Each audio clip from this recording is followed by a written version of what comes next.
Hello, welcome back to Manibel, and welcome to my deconstruction, or what you want to call it, of the only ring of power philosophy of Essentia Foundation, Bernardo Kastrup, Analytic Idealism. And I was reminded in another video about Analytic Idealism at Bernardo Kastrup that there's a new book from him on the subject that apparently, according to Amazon UK, is available in paperback on 29th of October 2024. And it's called Analytic Idealism in a Nutshell. And it's again this nutshell, right? Okay, a straightforward summary of the 21st century's only plausible metaphysics. Now, remind you, this is a book that is a summary, right?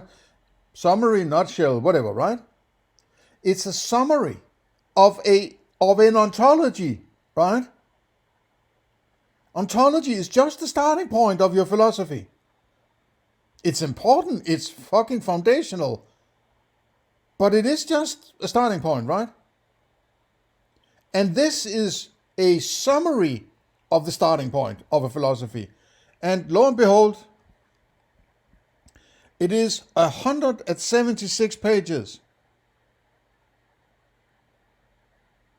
I made a presentation of my ontology, right? If I was to write a text about my ontology, I think I could make a presentation, a nutshell presentation in a one-pager.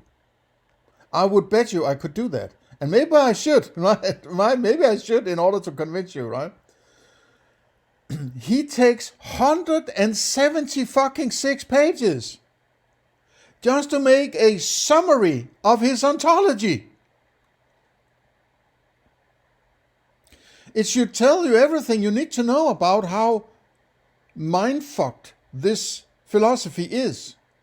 It is, in my opinion, a surefire sign, red flag, that there's something wrong if you need 176 pages just to make a summary of it. God knows how many pages you would need to make the complete picture of the ontology, right? And why would you want, if it's, as he says here, a straightforward summary of the 21st century's only plausible metaphysics? Then I'll just make a summary of it, right?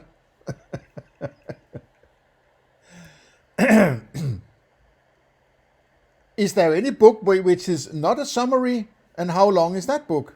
Is it 5 volumes or what, right?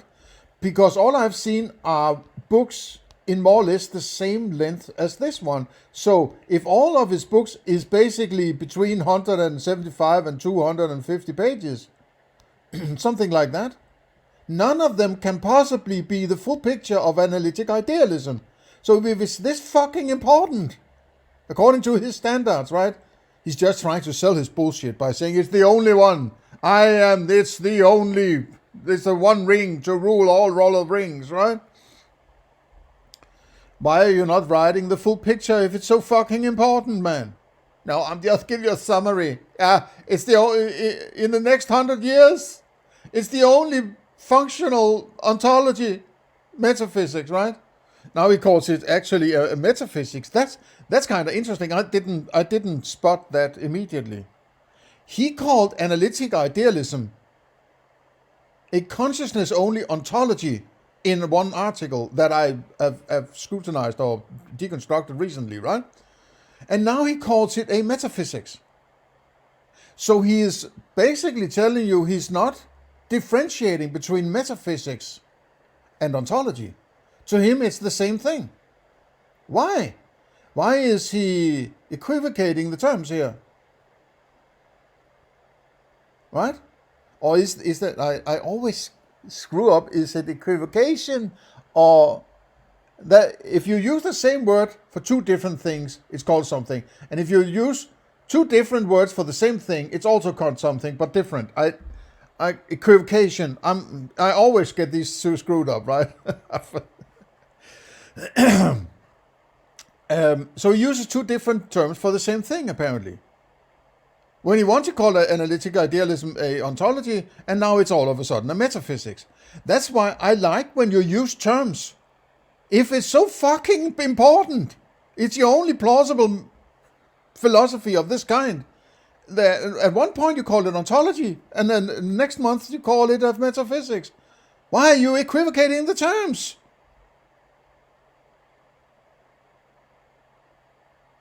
I mean, you should make sure that you're using the same terms, right? It's kind of, he's so full of himself, right? He can only see his own feet here, right? I am perfect, right? Okay, I might want to maybe this is going to be a separate video, not in this series of videos about the rings of essentia power, right? But the text here says, as the failures of physicalism begin to shake the confidence of even the most biased of its supporters, a new view on the nature of reality is establishing itself as the only tenable alternative. Analytic idealism. If somebody is trying to sell you something and it's the only solution there is, it's the only functional solution, they are bullshitting you, right? This is snake oil salesman pitch. Yes, that car over there is dysfunctional, and that car over there is dysfunctional or doesn't work correctly. Now, I have the perfect car over here. Come and buy my car, right? Oh! According to it, it has become its own living. It has become its own creature.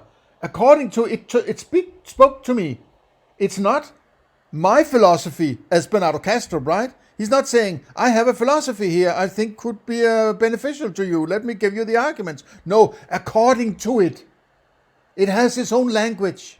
It has its own existence almost, right? There is a world out there independent of our individual minds, but such world is, just like ourselves, also mental or experiential. Which one is it? I think the whole philosophy of it is mental. As I pointed out recently, there are so many flaws and lack of argument in the way at least he presents it, that he lacks the foundational arguments for that which he tries to tell you about, right?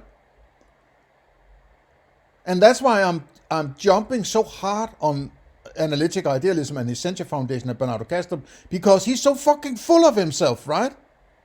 It's like, I am the master. Let me reduce the size of my picture here so you can read along on the text there, right? Sorry about that. It's the only fucking philosophy that is valuable. The rest are stupid, right? And you don't have free will and you should be happy, right? Kastrup. You will own nothing and you'll be happy, right? You will not have free will and you will be happy. I mean, I see the picture, the analogies all over the place, right? How far they go. While being a realist, naturalist, rationalist, and even reductionist view, analytic idealism flips our culture-bound intuitions on their head, revealing that only through understanding our own inner nature we understand the nature of the world. Okay. I know this is sort of a sales pitch, right? This book embodies its author's years-long experience of how best to explain analytic idealism to someone who has never studied. Okay, this is for the stupid people, right? This is for the peasants. We have the peasant books, and then we have the academic books for those who are going to rule you, right? Those who are the ringwraiths of this new philosophy. He is Sauron with his analytic idealism, right? He's the one eye to rule the all, right? The one philosophy. And then there's the academic, who are the ringwraiths, who are going to hunt down anybody who doesn't comply to this one thing. Because there's no place for discrepancy or it's, if you're so hung up on this is the only solution, then it's a dictatorship. It's an appeal to dictatorships, dictation, right? It's not a philosophy where there's room for having a multitude of philosophies. His philosophy doesn't allow for, as far as I can understand, right? He will have to pretend that insofar as analytic idealism has not become the world power yet, right? But when it does, anybody who thinks differently will be put in the gulags or executed or something like that. I don't care if you think I'm going on a hyperbole here, right? If you go back in history, it's always based, everything that goes wrong, spectacularly wrong, and death toll spectacularly wrong. It's all based on some kind of idea, some kind of ideal world, some kind of this is how it should be, right? Read Plato's Republic and see how he wanted to, control everything. Communism is based on Karl Marx, right?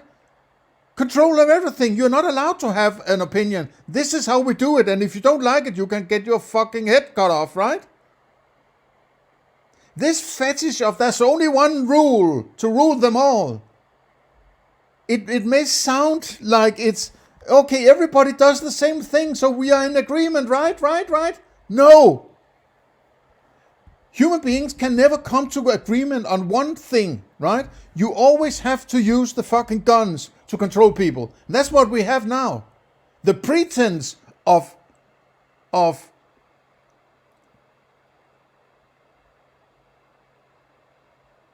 free association and so on, while you have a government that says it's our way or the highway, right? It's our way or we'll kill you, right?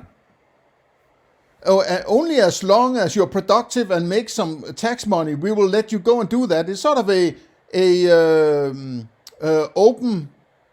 open prison planet, right? It's a free roaming slave planet, right? Yes, you can go as long as you are staying inside the fence. You can say you have, it's a free country, right? But if you get too close to the fence, the government will shoot you, right? So go and make some milk so the government can milk you, right? Fucking tax cattle. This is going to play that role very well of aligning itself with government, right? There is one way to do it, right? Okay, enough of that. It meets that's something that struck me here. This book embodies its author's years long. It's like the book has written itself and has analyzed Bernardo Kastrup, right? It sounds like the book has written itself. It's my mind daddy who has written the book, right? And I'm just the typewriter tool to manifest what it is that the mind. It's this. What's it called? Disneyfication, reification of his own mind into something that is in control of him, and it's like the books writes themselves through him, right? It's not, I have written this book because, no, this book embodies the author. It's not the author that embodies the book, right? Oh, it red flags everywhere, right? Analytic idealism to someone who has never studied it before. Yeah, it's for the little people, right? It's for the stupid people. We have to convince them that we have big minds, and if we criticize, he can always say, well, this is just a summary. You have to read whenever we are going to publish the 5 volumes of the complete story, right? It meets the readers where they are. Yeah, they tries to dumb it down so the stupid people can understand it, right? It's a peasant level philosophy, this, right? They have to have small chunks and easy digestible, talk down to these stupid people, right?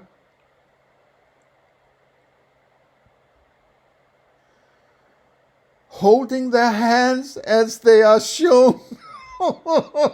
You little child, come here, let me hold your hand and walk you through a nutshell of my ontology, which is my big mind daddy is running the show, right? As they are shown through a series of evocative metaphors. Oh yeah, okay, that's very important here, right? Metaphor is not philosophy, right? A metaphor it's like saying, if I say to you, you have never seen an orange before, I'm the first, adventurer going to Africa, whatever, right? Or Italy, well, coming to the Nordic countries and come back and say, I saw a fruit. Tastes very good. It's orange in color and it's shaped like a ball, right? That's not an orange, right? It's a metaphor. It's a metaphorical representation, at least, right? It's shaped like a ball and it's orange. Okay, but would you mind telling me what it really is? You can't, right? In this case with the orange, you have to be there to experience it yourself, right? A metaphor in general, a metaphor is not that which you try. By its very nature, a metaphor is that which you try to establish. That's what metaphors are. They are replacements of, and I don't want to go into an analysis or description of what a metaphor is. Maybe I should at some point, right? But it's a replacement of, if you say, for instance, a car is a horse carriage without horses. You could say that's a metaphor, right? If somebody who's never seen a car in 1890s or whatever, right? And somebody says, yeah, well, I saw a car, but what is it? Well, it's like a horse carriage without a horse. It's close enough, but that's not a car, right? A horse carriage is not a car. So instead, but the problem is that you can't use a metaphor. It's like when he's I'm screwing around with this. This is not particularly well argued. It's not something I'm prepared this. But what I am alluding to is, for instance, his way of starting out his own philosophy, his own ontology. His starting point is a metaphor. He starts out by talking about this airplane cockpit with the dashboard dials, right? But your experience is not an airplane cockpit. There are no dials, right? It's a metaphor, but you can't start your philosophy with a metaphor, because a metaphor is an abstraction of something.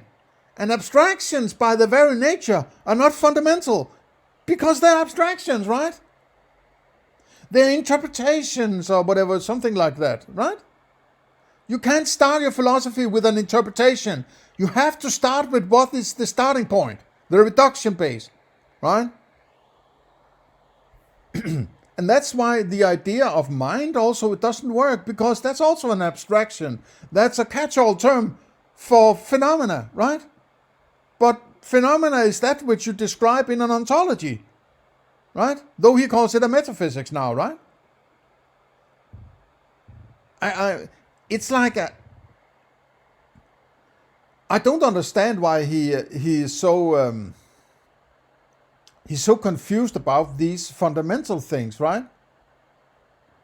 As I said before, maybe it's because of the general trend that academics are usually those are very good at juggling abstractions, right? So they are, because they're good at juggling abstractions, they're good at being academics, at going through university and getting PhDs and so on, right? Those who are more connected with reality, so to say, like I would consider myself being one of, right? we are more sort of grounded, you could say, rather than this abstract, right? So, in order for me to function well, I need to be in accordance with my everyday life. Otherwise, my philosophy is just some weird fantasy I'm doing, in my spare time and not applying it in my real world, right? But that's where you use philosophy. At the end of the day, that's where it needs to go. Because, in my opinion, the structure of your whole philosophy, the whole complete story of your philosophy is ontology, metaphysics, potentially. Epistemology, which is then a definition of knowledge, then objectivity and a definition of what you mean by objectivity and truth and propositions and so on, and then ethics in order to get to a moral principle, in that mentioned order. But applying a moral principle is always based on your experience, right?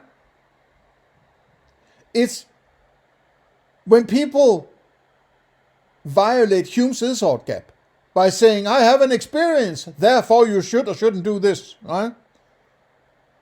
That's the point you need to get to. And the point of, you can't adjust yourself by a moral principle without having something to adjust, and that which you're adjusting is your behavior, and your behavior is going on in that reality. At some point you need to get back to that reality. And if you're staying in your metaphysical cloud castle that apparently is solving all the problems of the world in the 21st century, you're an idiot. You don't understand the whole purpose of philosophy. To him, it's just a game where he can feel good about himself, apparently, right? Oh, see, I've written a new book. It's my 12th book. Oh, and another nutshell book on 175 pages. It's a crusade he's on here, right?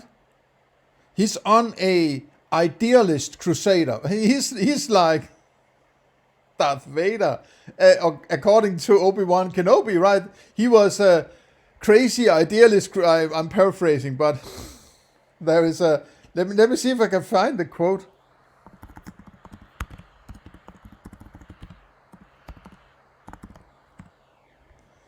Hang on.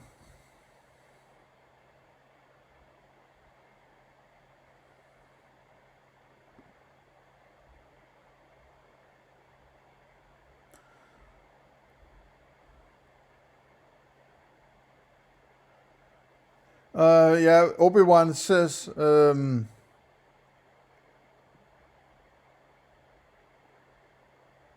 he feared you might, Obi-Wan Kenobi says to Luke Skywalker, right? He feared you might follow old Obi-Wan on some damn food. No, am I? No, it's not Obi-Wan. It's his step-parent or whatever it is, right? What's he called? Owen something, yeah. Says to Luke Skywalker, talking about Obi-Wan and his father, which is, we find out later, is, spoiler alert, right? It's Darth Vader. That Darth Vader, or his father at that point, right? He feared that you might. No, it's. Fuck, man. It's been a while, right? Who's saying this? I think it is. It's an Obi-Wan. It just says here Obi-Wan lies. Yeah. Obi-Wan says he feared that you might follow old Obi-Wan on some damn fool idealist crusade like your father did, right? Okay, so Obi-Wan says that Luke Skywalker might follow him in, so right, but it's about the damn fool idealistic crusade, right? There's something about idealism and idealisticness. It's a crusade. Idealists are crusaders because it's the idea of the idea, right? It's the idealness of it that gives it its need to be, this is the perfect idea. There can't be two competing ideas in my mind. There has to be just one idea of how things work, right? And my idea is that I have to inflict this idea on everybody else because it's the perfect idea. You have to see it's perfect. I came up with it. I'm megalomaniacal, right? I have 2 PhDs. I'm perfect. I've been speaking to my mind daddy. It's the perfect idea. You just have to follow it, right? It's an idealistic crusade. Sorry for my ramblings on Star Wars, right? But it's like, it's fucking dangerous. Be careful, man, right? Series of evocative metaphors, right? Don't screw with my fucking mind, right? How to see through their own unexamined assumptions, so to realize how the impossible dilemmas of physicalism disappear when nature is regarded from a slightly different slant, right? Oh yeah, you just need to tweak the knob from 9 to 7, and then it's perfect, right?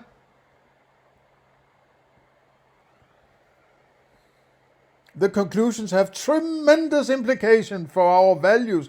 Okay, so now he's going into value judgment. It's sort of, he's alluding to ethics, right? And morals. Apparently just by creating some elaborate metaphysics that takes 176 pages just to give it a resume, right? A summary on 170, it's a slightly different slant, but I'm going to spend 176 pages on a resume of something that is just a slightly different slant, right?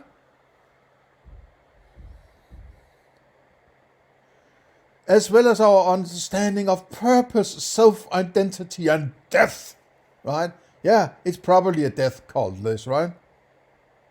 Somebody who's suicidal and has various illnesses and is smoking weird stuff and medicating himself with all sort of chemicals is going to tell me about how to get, understanding of purpose, self-identity, and death, right?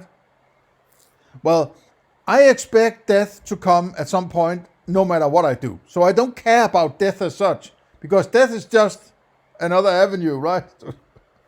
To quote Gandalf. It's, why the hell would I be concerned about death? It's going to come anyway, I expect, right? No matter what I do, and I can't know when, and I can't know where, right?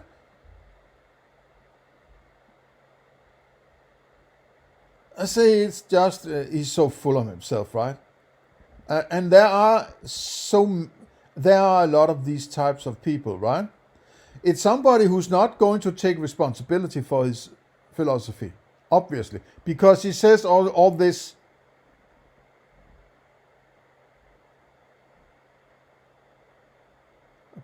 according to it, right? As it says here. According to it, that then he has extracted himself from the philosophy, and now he is sitting there, he's just receiving, like a Jesus who's channeling the God, right? He's the son of a God who's channeling the messages to the little people out there, right? He is mentally unstable and crazy. This is someone who's not taking responsibility for it. It's a very, very, very problematic stance. He's not taking... When you're criticizing analytic idealism, he thinks that you're not criticizing him. You are criticizing the big mind daddy of his, that he's subordinate to and he's afraid of because he has daddy issues or whatever the fuck it is, right?